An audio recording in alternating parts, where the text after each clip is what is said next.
Hi, welcome back to Mel's Health. I'm Mel, and today I am finally putting together some images that I got from my recent surgeries. So a little bit of a different format compared to my other videos today. This is kind of like a haphazard piece together type video where I'm going to be kind of looking at my screen whilst talking to this camera about what we're both looking at. Because I've got some images, like some CT style images, some 360 images. I've got it's basically in like video format from all the images pieced together of like the catheter working its way through my lung, trying to get through the different blockages, and then the contrast eye going through so that you can see where it's actually getting to in my lungs. So I'm going to do that today and just give you guys a bit of a visual of what is actually going on inside when you get BPA lung surgery. So up first is a 3D CT image of each of the branches in my lungs, which I did recently use to edit the banner on my YouTube profile. So either side of Mel's Health, it's like actually the branches from within my lungs. So as you can see here, as I scroll through, this is just a 3D render of the branches of my lungs on either side. Just kind of freaky looking, really. I just thought it was an interesting image to look at because it's not something that you see every day. So not much going on here. This was just day one when they were taking some images of what they were going to be working with.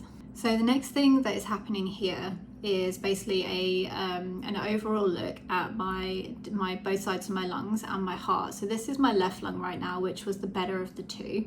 And you can see that the catheter is in there, you've got that little loop, and this is when they were measuring the pressures and kind of mapping things out. So they do start to flush me with the dye and it changes to this view, and you can see where it was getting to nice and thick. And I really liked this image where you could see all those tiny little vessels where the dye was like making itself to.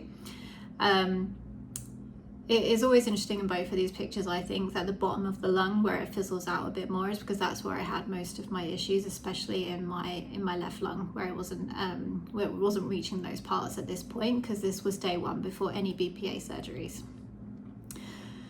So after this, we then move on to my right lung, and kind of hoping that you guys will notice that when the dye goes in here, there is a lot less lit up compared to the left-hand side, because my right lung was so much more blocked compared to the left. So as we switch views again, this is the dye going in, and it is so much less compared to the left. Like there's not all those tiny little vessels going all the way down.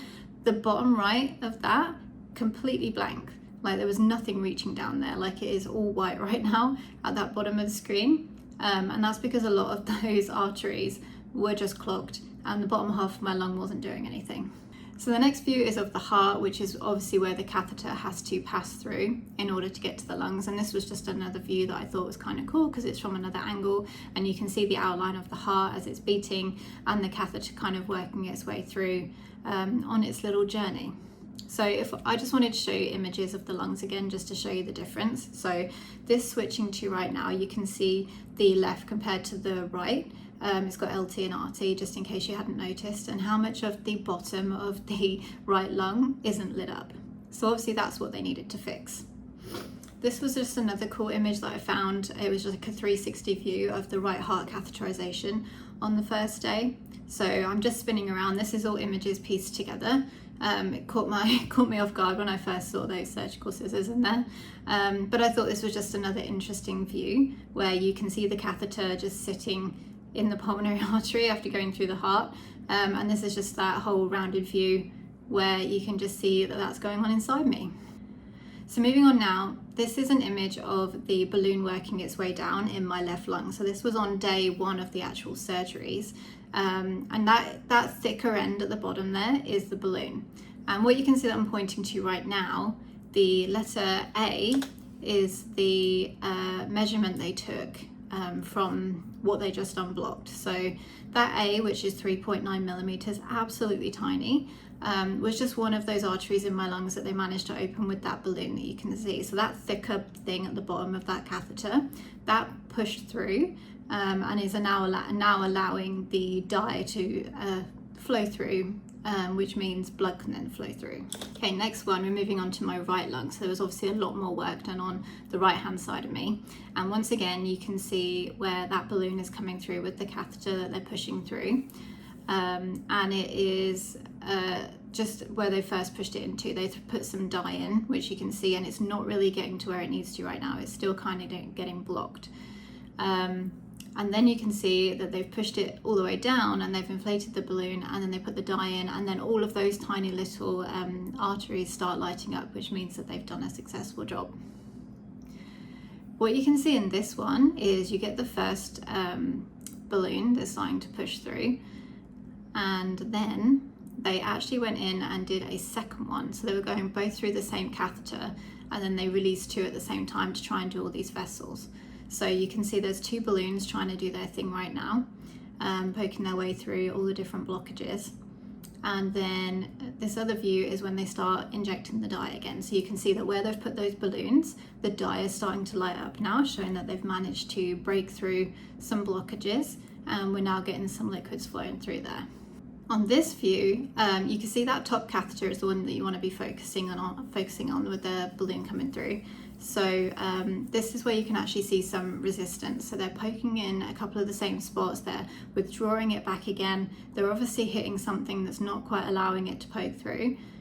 And then they'll just keep trying until they get to where they need to be. And then you see he kind of draws back again, poking all the way through until he actually gets to the blockage that he's aiming for, where he can then inflate the balloon to try and push out some of the blockages. And he made it. So as you can see, again, we've got the label A and then the 4.1 millimeters, which is the size of that particular artery that has become unblocked.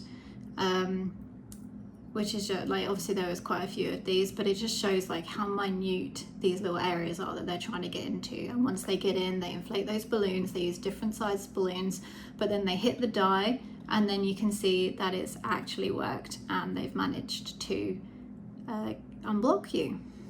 I hope that was like a cool kind of look into what the images look like after you've had these BPAs, and what the doctors are actually looking at whilst they're doing these surgeries in these absolutely tiny vessels that are just a few millimeters wide.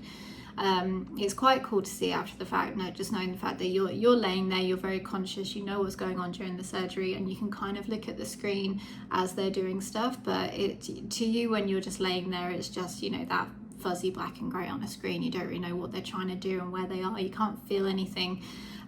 So having these images just shows like the amount of work it was taking for them to actually go in and do those blockages.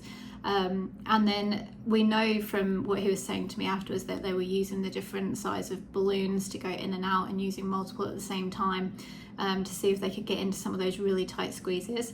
And then lucky for me, especially in that last one, they did get through, which was the one they were really hoping they could, because then it was going to open up the whole bottom half of my right lung. And that's what's made the world of difference for me since having the surgery, because I could instantly tell that everything had opened up and I could take such a deep breath afterwards. So this just kind of pieces it all together and just lets you see it from another point of view. So I hope you like those images, and like it's kind of pieced together in your mind of like, you know, what's actually going on when you have BPA surgery. I will be back soon where I'll go more in depth about the surgery itself, and if you're going to Toronto, some good details to share about what you should know if you're going there, and what my experience was like in a bit more depth. So thanks for watching, and I will see you on the next one.